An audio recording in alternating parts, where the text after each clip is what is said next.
2 Samuel 12. Meanwhile, Joab was fighting against Rabbah, the capital of Ammon, and he captured the royal fortifications.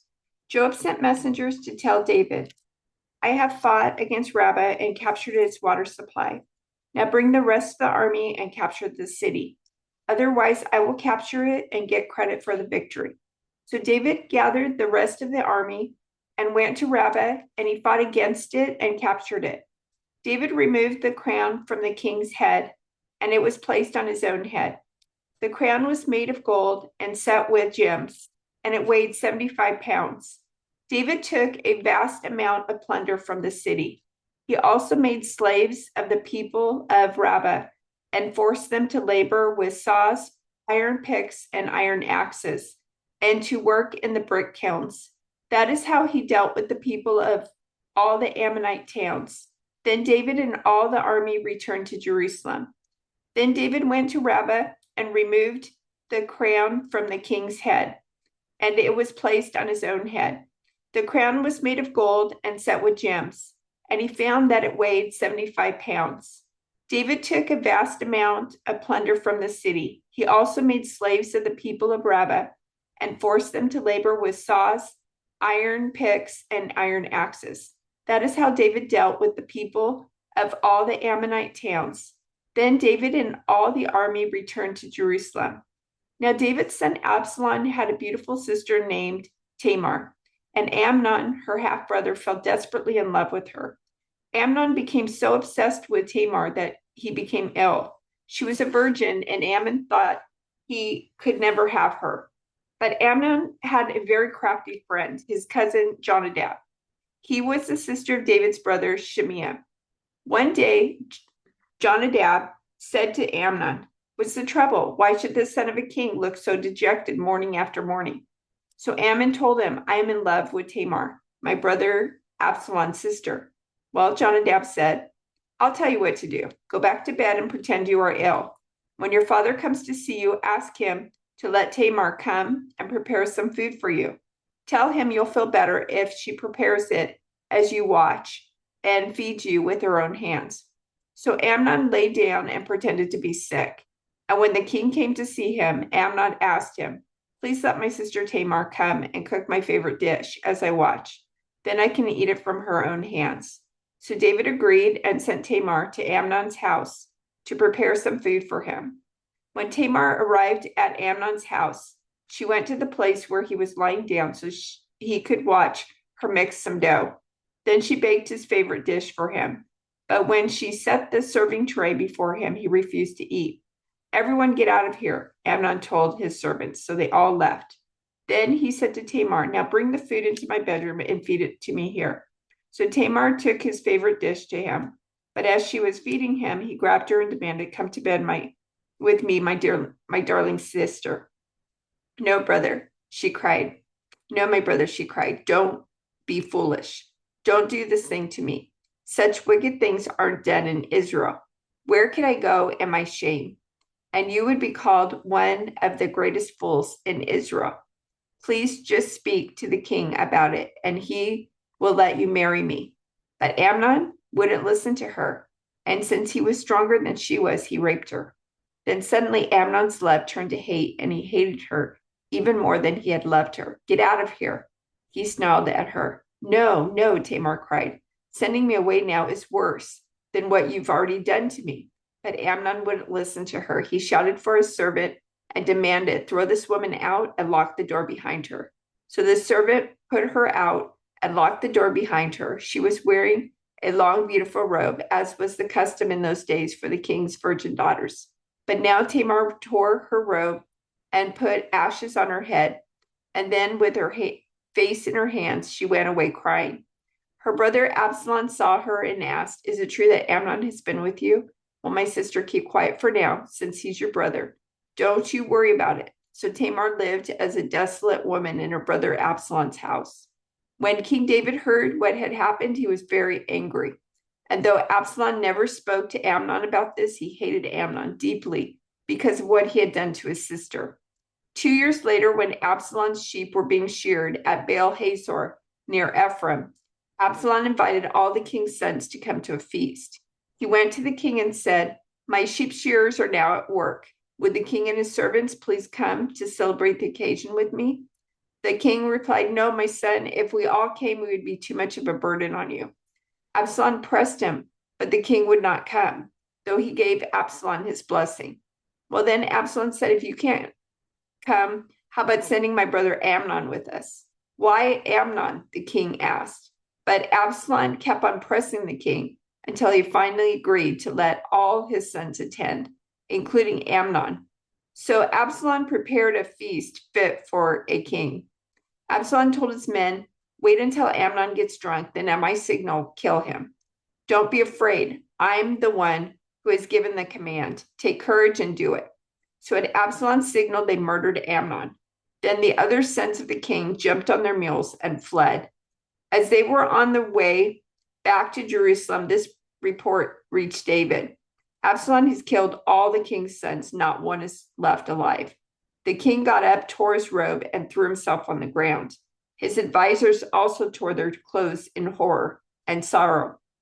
But just then, Jonadab, the son of David's brother Shimea, arrived and said, No, don't believe that all the king's sons have been killed. It was only Amnon. Absalom has been plotting this ever since Amnon raped his sister Tamar. No, my lord the king, your sons aren't all dead. It was only Amnon. Meanwhile, Absalom escaped. Then the watchman on the Jerusalem wall saw a great crowd coming down the hill on the road from the west. He ran to tell the king, I see a crowd of people coming from the Horonaim road along the side of the hill. Look, Jonadab told the king, they are now. The king's sons are coming, just as I said.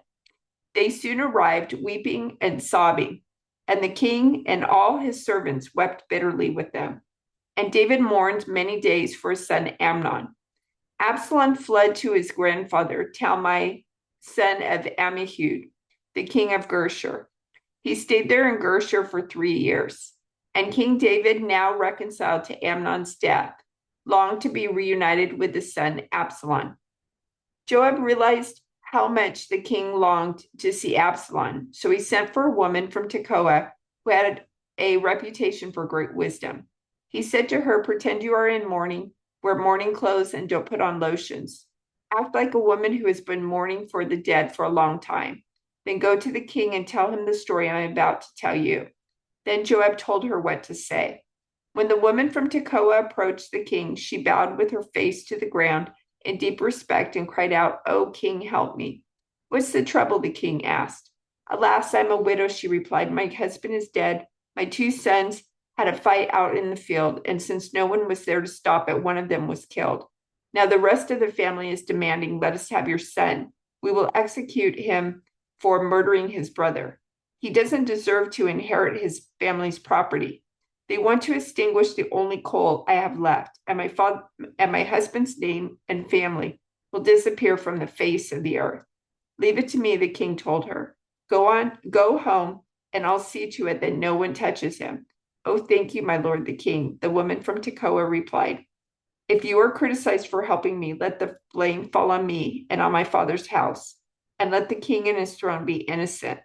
"If anyone objects," the king said, "bring him to me. I can assure you he will never harm you again." Then she said, "Please swear to me by the Lord your God that you won't let anyone take vengeance against my son. I want no more bloodshed." "As surely as the Lord lives," he replied, "not a hair on your son's head will be disturbed." "Please allow me to ask one more thing of my lord the king," she said. "Go ahead and speak," he responded. She replied, "Why don't you do as much for the people of God as you have promised to do for me? You have convicted yourself in making this decision because you have refused to bring home your own banished son. All of us must die eventually. Our lives are like water spilled out on the ground, which cannot be gathered up again. But God does not just sweep life away. Instead, he devises ways to bring us back when we have been separated from him. I have come to plead with my lord the king because people have threatened me. I said to myself, perhaps the king will listen to me and rescue us from those who would cut us off from the inheritance God has given us. Yes, my lord the king, will give us peace of mind again. I know you are like an angel of God in discerning good from evil. May the Lord your God be with you." "I must know one thing," the king replied, "and tell me the truth." "Yes, my lord the king," she responded. "Did Joab put you up to this?" And the woman replied, "My lord the king, how can I deny it? Nobody can hide anything from you. Yes, Joab sent me and told me what to say. He did it to place the matter before you in a different light. But you are as wise as an angel of God, and you understand everything that happens among us." So the king sent for Joab and told him, "All right, go and bring back the young man Absalom."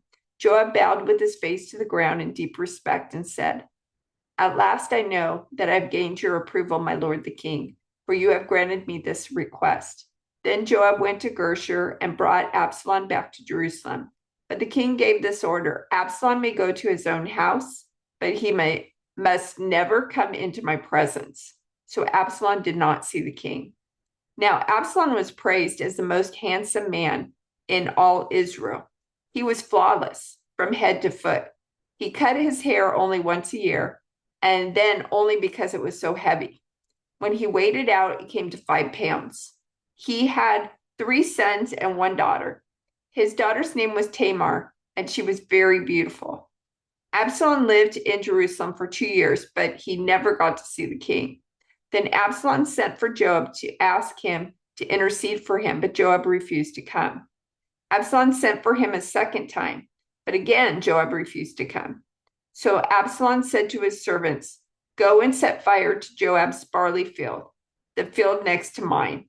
So they set his field on fire, as Absalom had commanded. Then Joab came to Absalom at his house and demanded, "Why did your servants set my field on fire?" And Absalom replied, "Because I wanted you to ask the king why he brought me back from Geshur if he didn't intend to see me.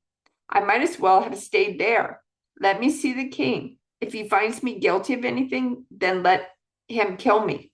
So Joab told the king what Absalom had said. Then at last David summoned Absalom, who came and bowed low before the king, and the king kissed him.